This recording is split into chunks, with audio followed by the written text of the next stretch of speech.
name is Ed Palacios, and I'm here in Keller, Texas, in the home of Larry and Jeanette Runyon, owners, founders, and operators of Young Musicians Incorporated here in Keller, Texas. Larry and Jeanette, can you describe the services that Young Musicians offers the public? Go ahead. We do rental of violin, viola, cello, bass, and we do sales also. And we service a lot of the local area, probably the whole metroplex of the Dallas-Fort Worth area. And then we also serve many of the states of the United States and internationally too with customers. So basically and we do repairs. Yes. So it's basically a violin shop. Very good. Now, what inspired you to start Young Musicians? Good question. So there was an opportunity at that time. Mail order was in its infancy. Well, there'd been mail order, of course, but mail order expanding in the new ways that it was just seemed like an opportunity. And my mom, who was a professional cellist, graduate at TCU, and she was very involved with a method called the Suzuki method. And so basically that originates from Japan, and because my mom had the ability, she actually went several times and became very schooled in that technique. And so she was very aware of it. I was working full time and in another job, and Mom kept saying how there was this opportunity, that there weren't many competitors in that field. And so we just started thinking about it. And Took a leap of faith. yeah, it really did.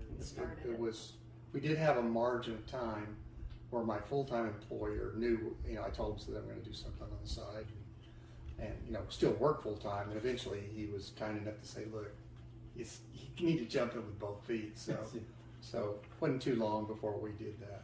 So this is how you perceived the need for this business? Yeah, perceived there was a need and definitely an opportunity to fill the need, because the range of competition was much different. Now, what year did you start the business? 1984. We didn't incorporate till 1987. We gained a little faith and I see. felt more confidence, like, okay, we're in this for real. And so we incorporated in 1987 as a sub-S corporation. Now, how do you see Young Musicians Incorporated as a going concern? When you say going, do you mean growing or going, or? No, the continued life of the business. Well, it has definitely changed over the years, because when we first started the business, we were basically a mail order business where we would take calls or people would mail in their order. Then as electronics, or what would you say, media came about. In fact, when we first started our business, everything was by phone and by hand, meaning handwriting things. Even our payments were just by check. That was only, somebody could pay cash, but Yes. people would mail in a check. So. And then we expanded to, of course, then you had computers. And so then we actually had someone develop a computer program where we could literally take orders over the phone directly into the computer and print them out. And so then, of course, fax machines became available, and people started mailing or faxing in their order, and what else became available. Well, along the line of thought, though, I think one of the things is that, violins have been in existence since, 1600s, mid-1600s. Yes. And they're still here. There's an ebb and flow of interest in string instruments and in orchestra generally. Yes. And so it's been here since that long, and I don't think that's ever going away. But the salesmanship and the way to attract customers has definitely changed, evolved to what we all are aware of today, for sure. But when we started, we were selling cassettes and LP records. So, it tells you it was a drastic difference between what we do today, streaming movies and printing PDFs. Well, what was interesting about that is that the publisher of the CDs that we eventually started caring because cassettes and LPs disappeared. We kept saying, there's going to be something different. Oh, CDs will never go away. Yeah. Our publishers said. Yeah. Well, now people don't even, they don't have a CD they player. they don't even own a CD player. So we have literally changed with the market is what we've done, adapted to it. Now, what were some of your initial challenges as you contemplated starting this business? Probably reaching the market. And so basically we realized we would need to send out a catalog. So Larry literally spent 6 months of the year working on a catalog that we mailed out to potential customers. And then of course that by word of mouth and also by sending to teachers, they would encourage their students to buy from us. And so we started out with a catalog, handwritten, well not handwritten, but printed. Well, my printed. background is advertising and marketing, and so Yes. I felt good at that time that I could contribute something that really mattered. And the catalog was in its infancy. It was literally cut and paste, and of course now it's evolved. Everything's done on a computer and some Adobe software, right? But nonetheless, that was something that literally the catalogs were something that you cast your bread out on the water and it came back. I mean, if you push and it comes back in an equal push. So, I wrote down a couple of things on the challenge thing, just notes myself, like quitting a full-time job. That was, I wouldn't say we were gutsy, but it was like, really? I think it takes a lot of courage. Yeah, Certainly. it did. And some of it was blind courage. We have faith in ourselves to work hard, but you don't know if you're going to get a response. Also, how to finance it. Can we really do this? There was a little self-doubt, of course, and everybody can't have every skill. And so, you need accountants and lawyers and people along the way that we didn't even realize we would need. But it's just part of the process of securing your market and moving forward. And so we learned as we went and asked a lot of questions. Did you encounter any state or federal regulatory constraints? Well, what were you going to say? Yeah, the only thing that I can recall in the 80s when we started the business, the Railroad Commission made it, they had a regulation where UPS could not. Yeah, we used to have to ship by Tex Express because Texas Railroad Commission would not allow UPS to ship within Texas. And so we actually, we had to use different carriers to get to different locations, and then that went away. Another federal regulation it affects everybody in this business now is the sales tax collection. And so as your business grows, let's say you went into certain states, you may have such a high amount of sales that now you have to collect sales, in that particular state. Our number one state's always been Texas. We've sold all over the world. I mean, we've had customers in over 70 countries, but mostly now it's whittled down to North America because of the internet, and North and South and Central America, but in Canada. But anyway, it's the tax issue was, I think a challenge for a lot of companies with regulation changing and states wanting, a bite of the sales that were happening in their states. Yes. So that it wasn't a problem for us. It was a We growing. just had to adapt. Yeah, we had to adapt. Now, since the Suzuki program is predominantly a school music program, how does your business cycle, how is it affected by the school year?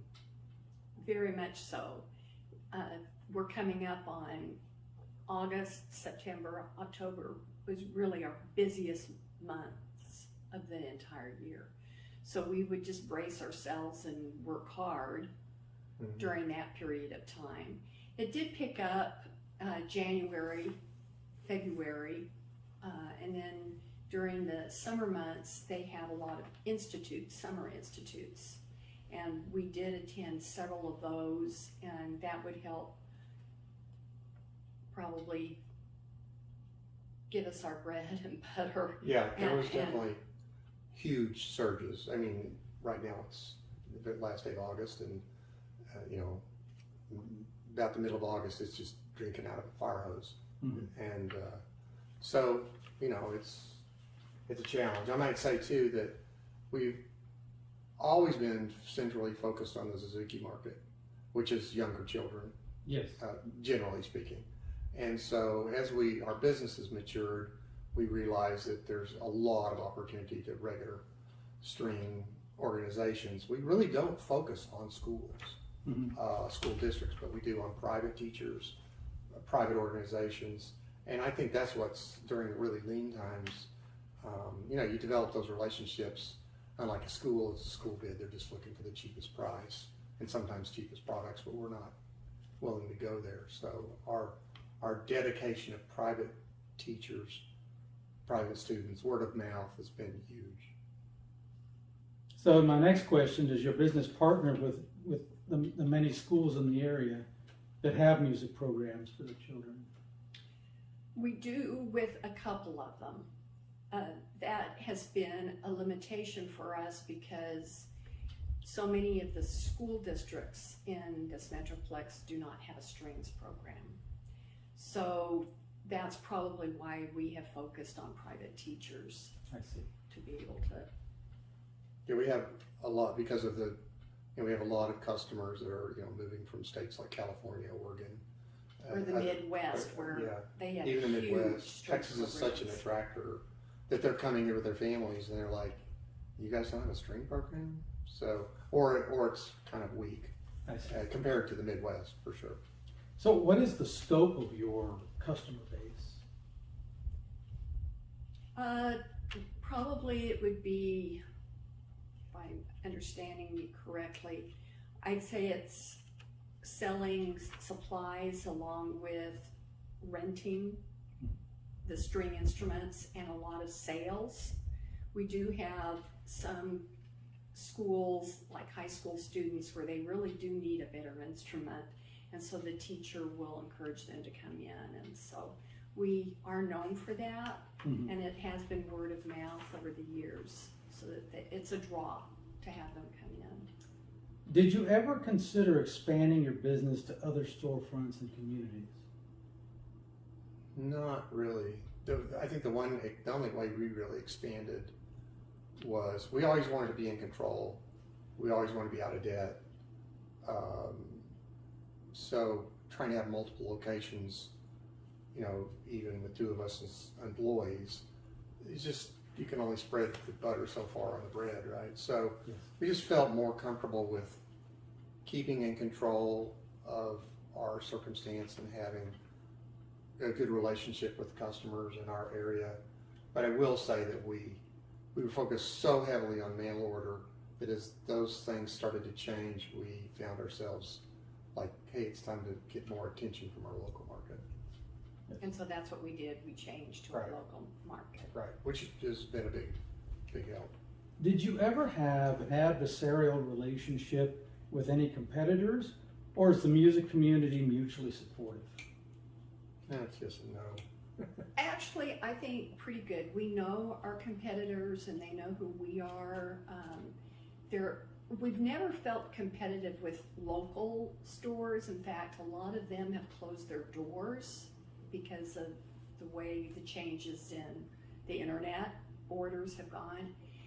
But I'd have to say out of state, there's one location in Albuquerque, New Mexico, and one in Ann Arbor, Michigan, and I think it's very cordial. Yeah, they're good companies. They know what they're doing, and you know, often we've had them ask us to repair maybe one of their instruments or something. Nothing antagonistic, but it's definitely also the kind of situation where you don't show all your cards. Yes.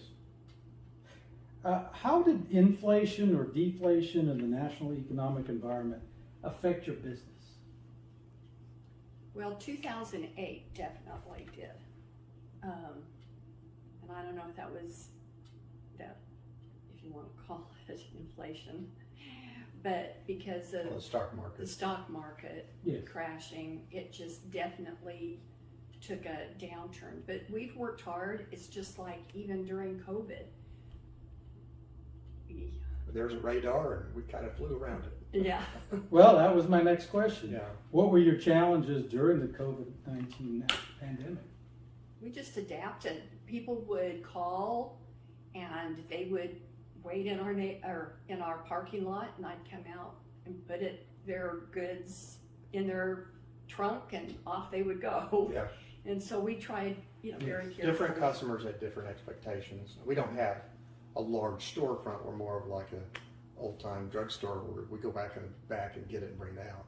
So we adapted. We had people coming with double mask and gloves and a hat Yes. to buy something, and whatever circumstance, we tried to meet their expectations of safety, and it worked out. And thank goodness it did, because there was a lot of companies that folded, and I got to say, as part of that too, because of the way we've run our business, we've always been conservative, that we've always stayed out of debt, and so because of that, when those lean times came, we were able to hunker down and make it work.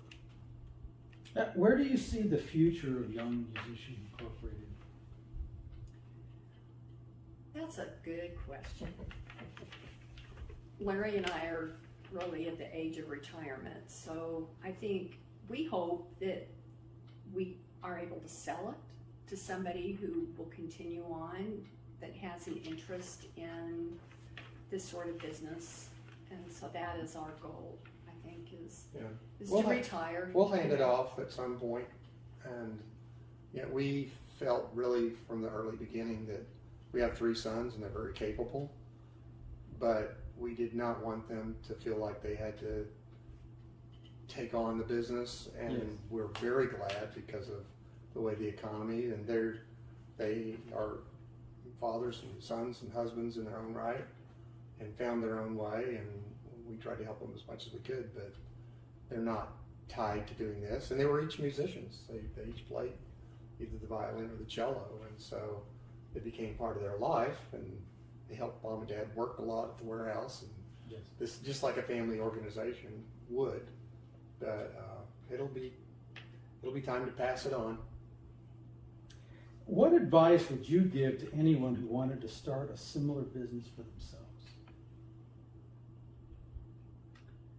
I think be willing to sacrifice your time and be willing to work hard, and I think it's well worth it. I think you have to be patient and learn. I think it helped being able to have a good relationship with teachers in our area, and that, I think, it would be the golden egg experience, is to develop relationships with your clientele, your customers, and that, I think, has helped us throughout the years. Yeah, in 39 years, almost 40, and we've made thousands and thousands of friends, and so many that we've never met in person, and we know they I call. recognize their voice, Yeah, and they they- recognize my voice Yeah. when they call. So. Yeah, it's a good Yeah. it's a good reward and a good relationship. I wrote down a couple of things because I think that particular question's Yes. pretty significant.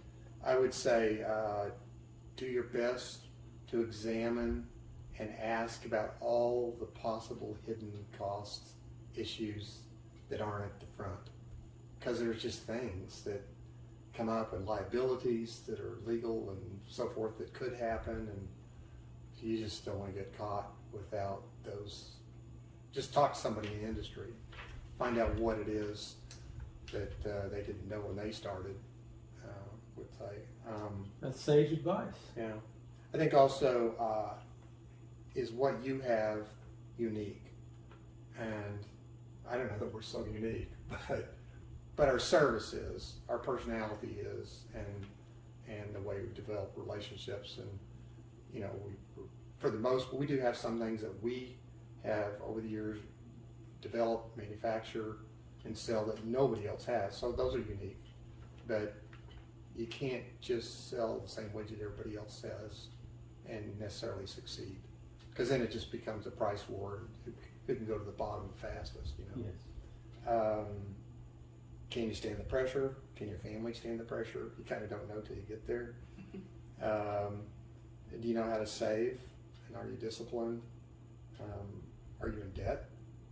I think, you know, you buy a house or maybe a car, maybe you have to take out a loan or something, but you better have your numbers down. You better have projected, can you live while you're paying this off and meet all your obligations? And with a growing family, I mean, we, you know, our family, our boys grew up through this, and, you know, there's family costs that come and vacations and things that you just can't turn off, and you have to live along the way.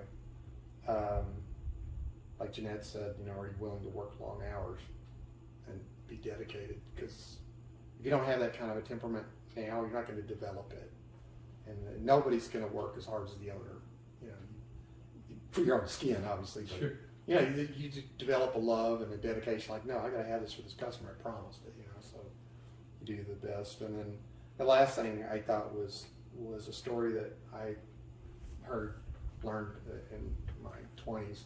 It's called a story about Can You Sleep When the Wind Blows? And I don't know if you've ever heard that or not. But I have not. yeah, just the real short version of it is it's a farmer's on the Atlantic coast is having a hard time finding employees to work on his farm and his ranch, stuff like that, and he just keeps firing them or they leave, you know, whatever. And so finally, in desperation, he hires this one man and comes in and interviews him and says, you know what, you know, why should I hire you? He says, because I can sleep when the wind blows. It's like, all right, I don't know what that means, but get out there and start working on the cows and the hay and stuff like that. So sure enough, windstorm comes in, huge, and the guy, you know, the owner of the ranch, the property, is banging on this young man's door, and he says, get up, there's a huge storm outside, we gotta take care of the hay, the cows, the chickens and everything. And he just raises up, says, I can sleep when the wind blows. He's like, oh. So he goes outside, sure enough, the guy tarps on the hay, the barn was closed, the chickens were in the coop, and then he knew what he meant. I see. That's the story. Very good. Well, Jeanette, Larry, thank you so much. I truly appreciate your help. And again, this is Larry and Jeanette Runyon. They are the owners and operators of Young Musicians Incorporated.